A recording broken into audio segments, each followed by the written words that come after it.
Buongiorno e ben ritrovati con l'informazione flash di News Sicilia, i principali titoli della mattina. Gianfranco Straquadaini, 50 anni, considerato uno dei boss più pericolosi della STID nel Ragusano, è stato arrestato all'alba in un appartamento di Comiso.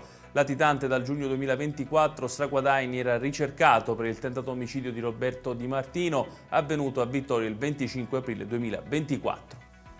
Polizia, Carabinieri e Guardia di Finanza stanno setacciando da questa mattina i quartieri Zen 1 e Zen 2 di Palermo per controlli e perquisizioni. Le forze dell'ordine sono a caccia di armi e stupefacenti. L'operazione è scattata dopo l'assassinio di Paolo Taormina, ucciso da Gaetano Maranzano, residente allo Zen. Si cercano giovani che erano con Maranzano la sera del delitto.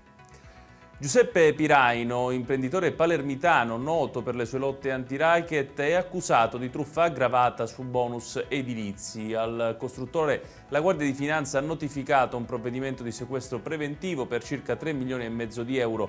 Lui nega la truffa sostenendo che si tratta di crediti fiscali invenduti. 16 anni e 2 mesi di reclusione per il santone Pietro Alfio Capuana, 79 anni, accusato di abusi sessuali su minorenni che sarebbero stati consumati in una comunità cattolica nel Catanese. Questa è la sentenza pronunciata dal Tribunale Etneo a conclusione del processo di primo grado istruito sull'inchiesta 12 Apostoli, condannate anche 3 presunte fiancheggiatrici dell'uomo.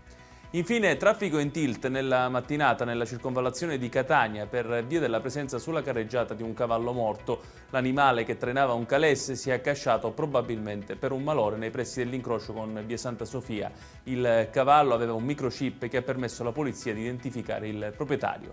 Ed è tutto per questa edizione, tutti i dettagli su queste notizie li trovate come sempre sul nostro sito www.newsicilia.it. Grazie per averci seguito e buon proseguimento di giornata.